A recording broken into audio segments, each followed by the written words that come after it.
रवि, देख कितनी अच्छी लड़की का रिश्ता आया है। एक बार फोटो तो देख ले। सरिता जी ने बेटे रवि से कहा। माँ, कितनी बार बोल चुका हूँ, मैं प्रिया से ही शादी करूँगा, वरना मुझे शादी ही नहीं करनी। रवि की एक बड़ी बहन थी जिसकी शादी पहले ही हो चुकी थी।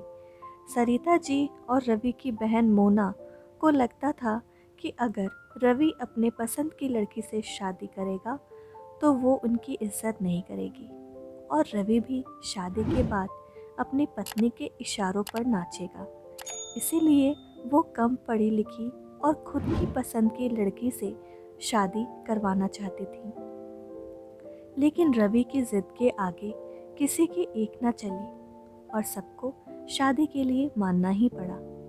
शादी के दिन ही मोना ने प्रिया में खामियां निकालना शुरू कर दिया और प्रिया की छोटी छोटी गलतियों को भी बढ़ा चढ़ाकर बताकर बहुत हंगामा किया। रवि ने अपनी माँ और बहन के तेज स्वभाव के बारे में प्रिया को पहले ही बता दिया था। प्रिया शांत और समझदार थी। वो जानती थी कि मैं रवि की पसंद हूँ, इसीलिए मुझे कोई पसंद नहीं करता। प्रिया ने सोचा, बहन की तो शादी हो गई है, उससे क्या डरना, वो तो कुछ दिनों में चली जाएगी और सासू माँ का दिल तो मैं जीत ही लूँगी। लेकिन प्रिया गलत थी। सरिता जी हमेशा प्रिया को हर छोटी छोटी बात पर टोकती रहती। वो सीधे मुंह प्रिया से बात भी नहीं करती। प्रिया ने कई बार रवि से बोलने की कोशिश की, लेकिन रवि हमेशा कहता, धीरे धीरे मान जाएंगी, तुम हिम्मत मत हारो। प्रिया ने नोटिस किया कि सास ज़्यादातर समय अपनी बेटी मोना से ही फ़ोन पर बात करती रहती हैं और दिन भर के क्रियाकलापों की जानकारी देती हैं। लाख कोशिशों के बाद भी प्रिया सरिता जी का दिल नहीं जीत पाई थी।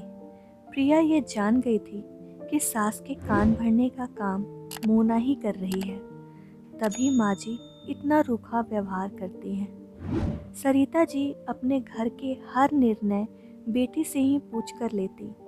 किस त्योहार पर क्या पहनना है, घर में क्या पकवान बनने हैं, और सब मोना की पसंद का ही होता।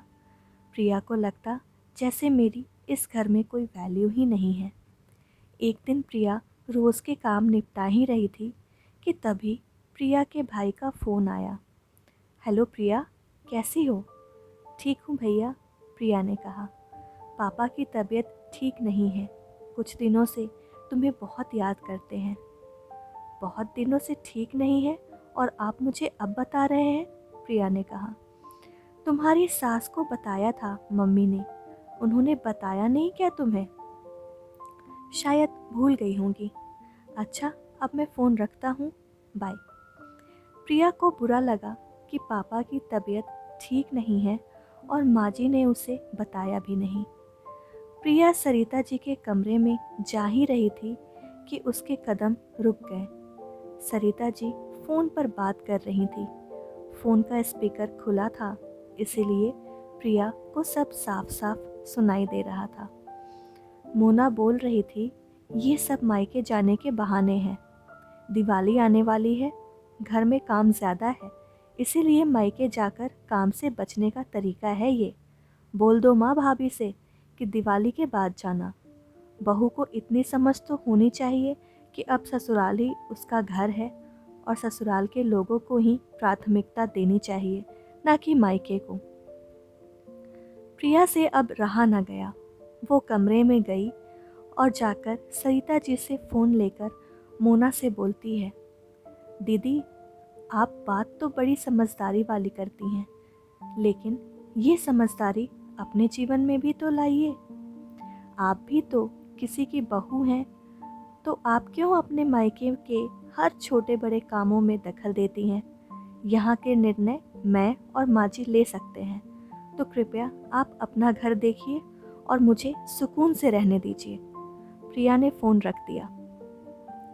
सरिता जी गुस्से से प्रिया को देख रही थी, लेकिन प्रिया अपने मन की भड़ास निकालकर संतुष्ट थी। दोस्तों, प्रिया ने सही किया या गलत, इसके बारे में अपनी राय हमें कमेंट में ज़रूर बताना। कहानी पसंद आई हो तो हमेशा की तरह लाइक, शेयर और चैनल पे अगर नए आए हैं और चैनल अब तक सब्सक्राइब नहीं किया है तो प्लीज़ सब्सक्राइब भी करके जाना। पूरा वीडियो देखने के लिए आपका बहुत बहुत धन्यवाद।